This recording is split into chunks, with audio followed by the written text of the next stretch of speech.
कृष्णाय वासुदेवाय हरये परमात्मने प्रणतः क्लेशनाशाय गोविंदाय नमो नमः।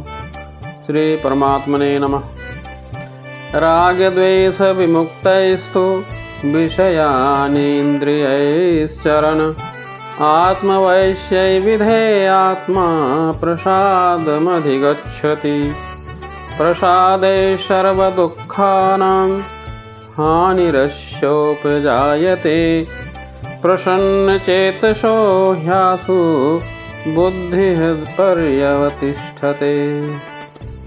अर्थात समस्त राग द्वेष से मुक्त तथा अपनी इंद्रियों को संयम द्वारा बस में करने में समर्थ व्यक्ति श्री भगवान की पूर्ण कृपा प्राप्त कर सकता है।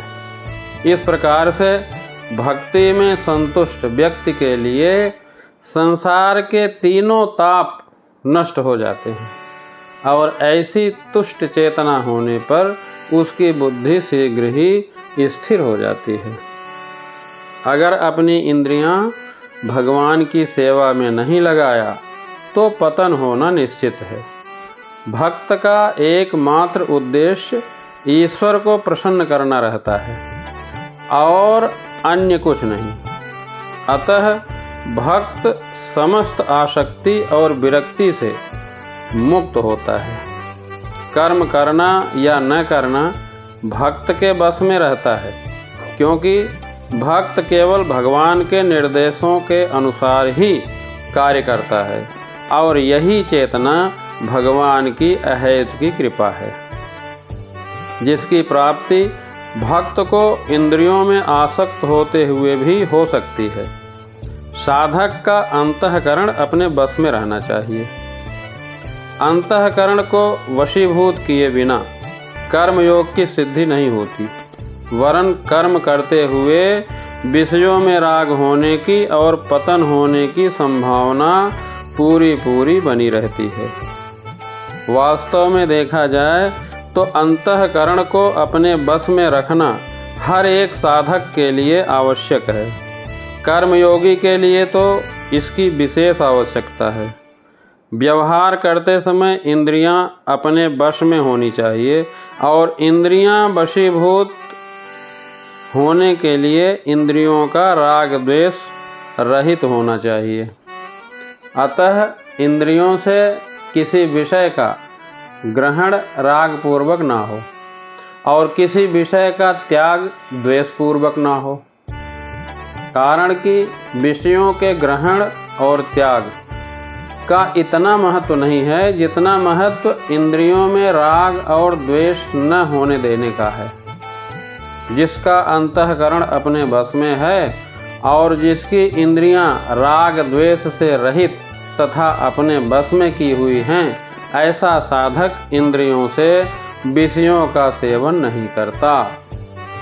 भोग बुद्धि से किया हुआ विषय सेवन ही पतन का कारण होता है। राग द्वेष से रहित होकर विषयों का सेवन करने से साधक अंतःकरण की प्रसन्नता को प्राप्त होता है। यही प्रसन्नता मानसिक तप है, जो शारीरिक और वाचिक तप से भी ऊंचा है।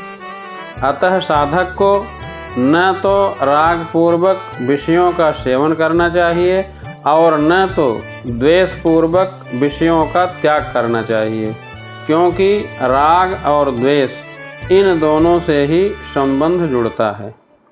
राग द्वेष से रहित इंद्रियों से विषयों का सेवन करने से जो प्रसन्नता होती है, उसका असर संग न किया जाए, भोग न किया जाए, तो वह प्रसन्नता परमात्मा की प्राप्ति करा देती है।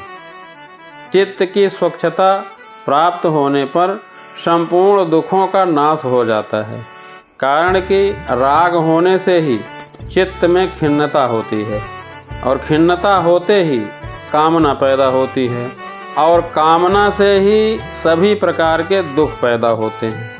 परंतु जब राग मिट जाता है तब चित्त में प्रसन्नता होती है और उस प्रसन्नता से संपूर्ण दुख खत्म हो जाते हैं। जितने भी दुख हैं वे सब प्रकृति और प्राकृतिक कार्य शरीर संसार के संबंध से ही होते हैं, और शरीर संसार से संबंध होता है सुख की लिप्सा से।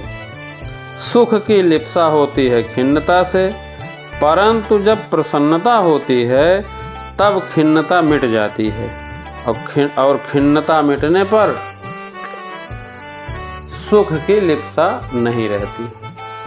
सुख की लिप्सा न रहने से शरीर संसार के साथ संबंध नहीं रहता, और संबंध न रहने से संपूर्ण दुखों का नाश हो जाता है।